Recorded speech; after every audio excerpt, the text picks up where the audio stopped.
Greetings, Banff Warriors. Greetings. Greg is here on this beautiful day of life. I feel like there's a part of me having to reintroduce myself to you, the audience, the Banff Warrior Nation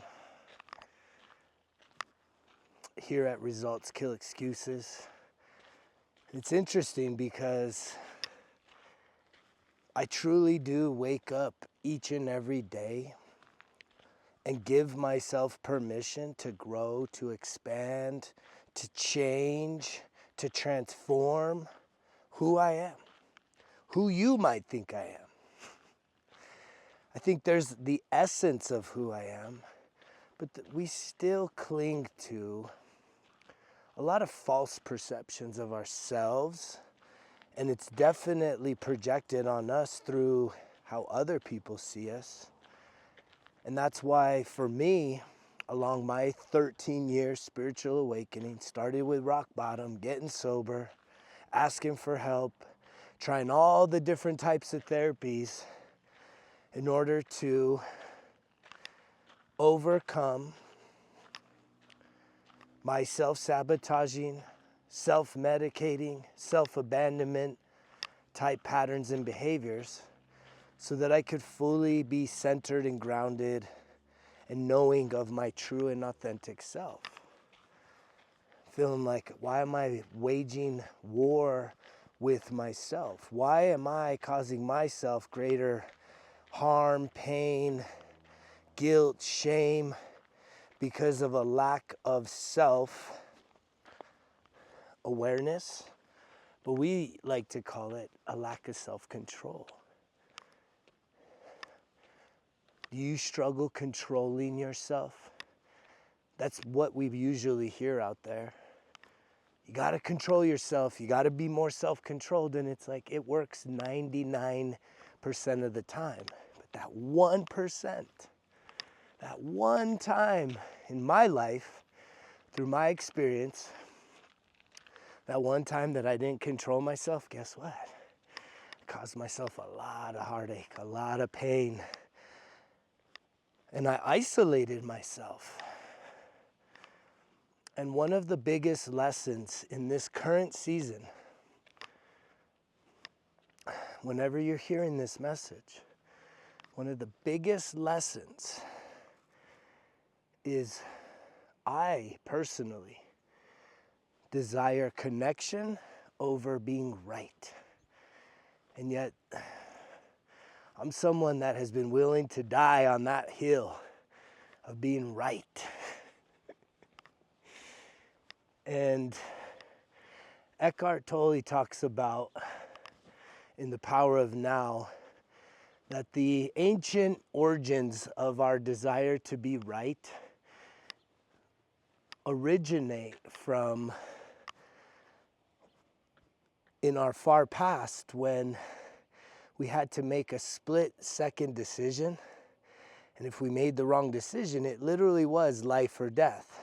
Thus, many of us are still carrying around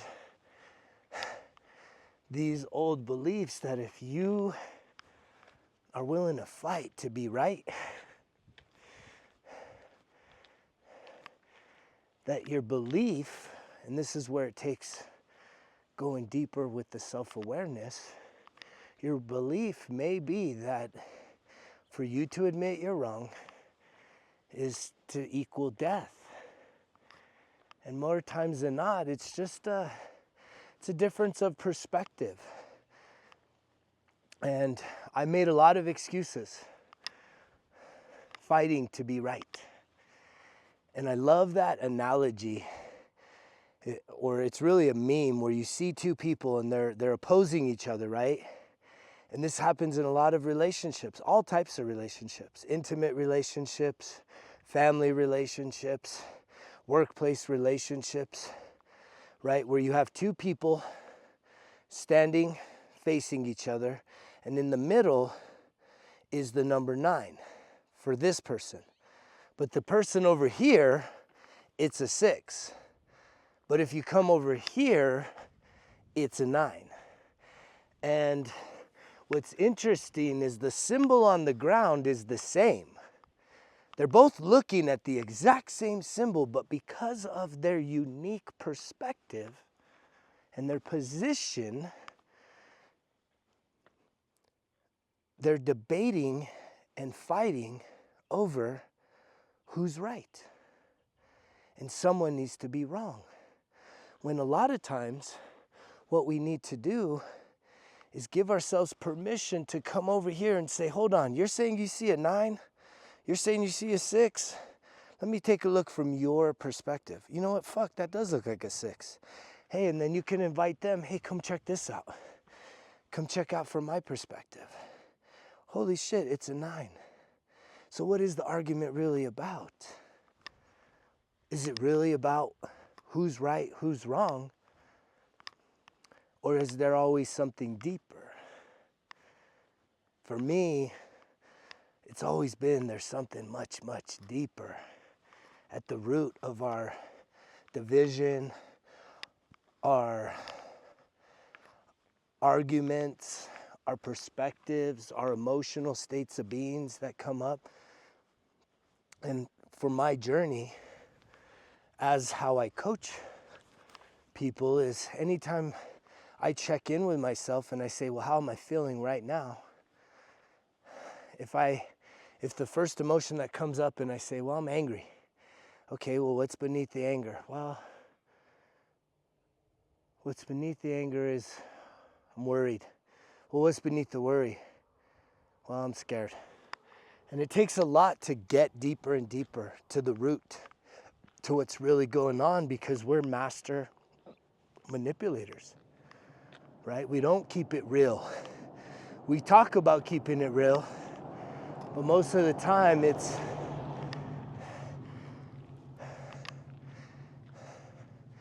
we're keeping it really, really murky, really delusional.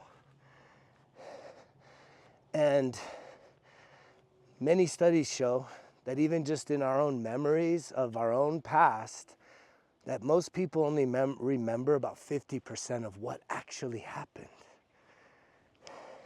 But yet we'll sit there and fight, argue, and literally self-sabotage relationships and connections to prove that we're right about something that we can't really prove. There's sometimes we can prove it right.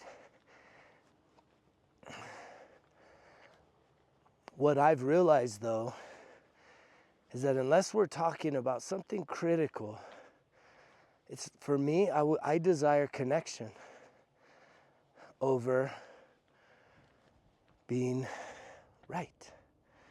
Where do you land on that spectrum? Do you have to be right?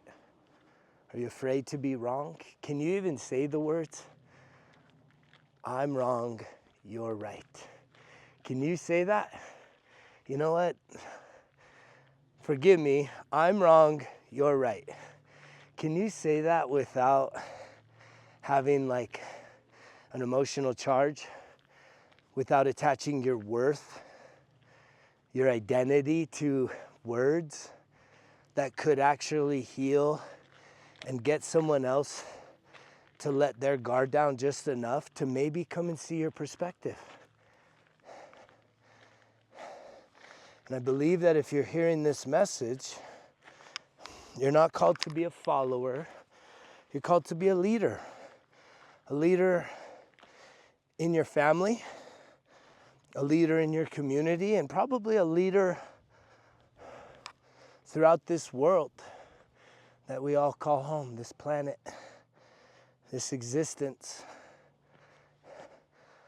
But one of the greatest ways to lead is having the ability to, 1, take responsibility, 2, have some humility, swallow your pride, and allow yourself permission to not always be right. Because in doing so, it doesn't strip you of anything, right? It's sort of a mental thing. It's more mental than it is full identity. And I can tell you that for For many, many years, many, many arguments, I've always told myself, who the fuck wants to always be wrong? And it's not necessarily, are you wrong or are you right? It's, are you open to seeing through another person's perspective? Which isn't dying on the hill alone. Because if you're hearing this message, I truly do believe you're probably chosen. I truly believe that there's a tremendous amount of potential in you to make a positive impact on this world. And if you look out on the world, it's so divided because this side says they're right, this side's, and they're saying the other one's wrong, and boom, boom, boom, back and forth, slinging mud, right? Filled with hate, filled with division. And how can we bring people back? It's gonna take people that can sit in neutrality. That's where this message has gone. Because when you're polarized from one side to the other, the real opportunity for you as a leader, as a beacon of light, as someone that could free yourself and thus free others, it's for you to find the place of neutrality, to have curiosity, to have a sense of understanding, to actually give yourself permission to let go of your own perspectives, to see other people's perspectives, to understand where other people are coming from, what other people are experiencing, and how maybe you can be a facilitator of helping others get beyond their pain, let their guards down a little bit.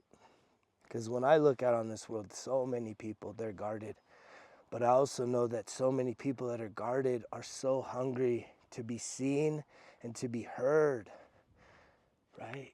In a very authentic way. And I know that the more that I heal, the more that I sift and refine who I am, how I show up for myself, I know that that mirror, that light, that medicine that I offer the world becomes even more reflective, even more bright, and even more potent.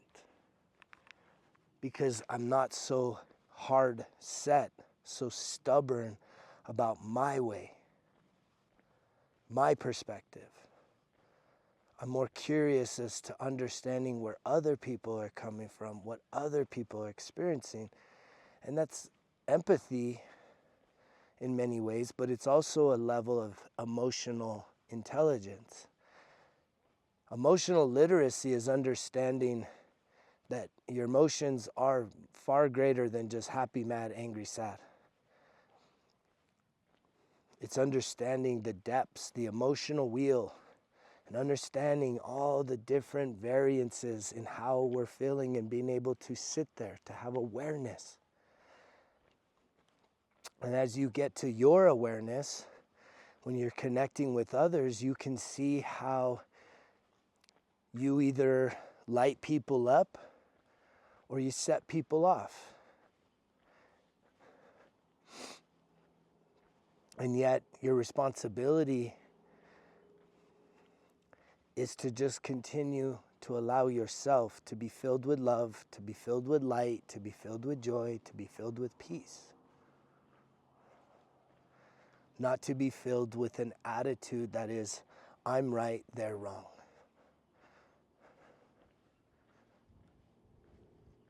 I know I've heard from a lot of spiritual teachers, there is no such thing as right and wrong. It's all perspective. And even somebody that is so traumatized, and I've been around some very traumatized people from all walks of life, what they're feeling, what you're feeling right now, what you're experiencing right now is very real. It's so real.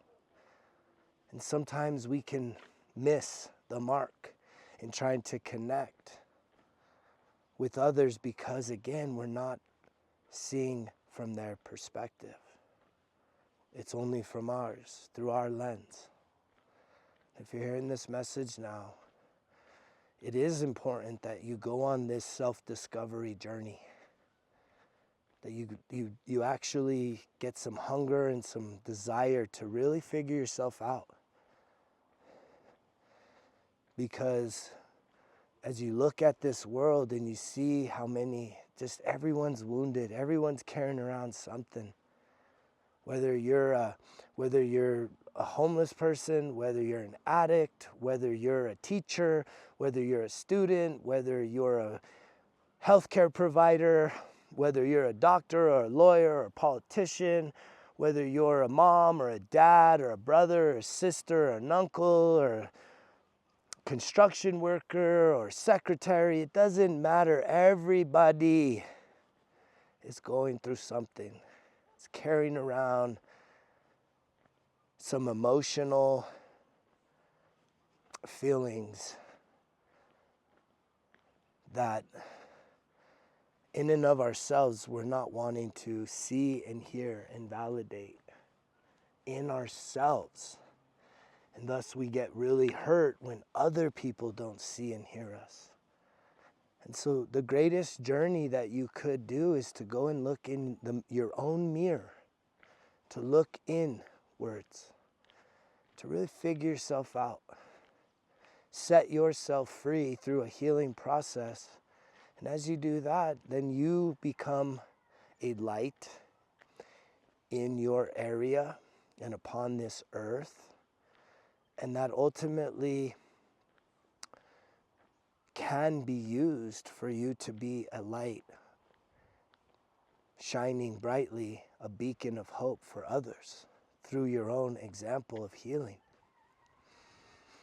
But it takes us getting out of our own way, getting out of our own righteousness.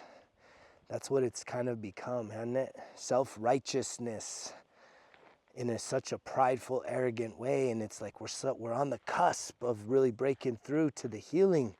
But we need to swallow, and we need to not swallow the pride. We need to spit it out. We need to spit out that pride, spit out that self-righteousness. That we don't see ourselves as any better or worse than any other person on this planet. It does not matter. At the soul level, every human, 9 minutes old to 99 years old, every human being on this planet, we're all equal. Get out of your self-righteousness. Get into your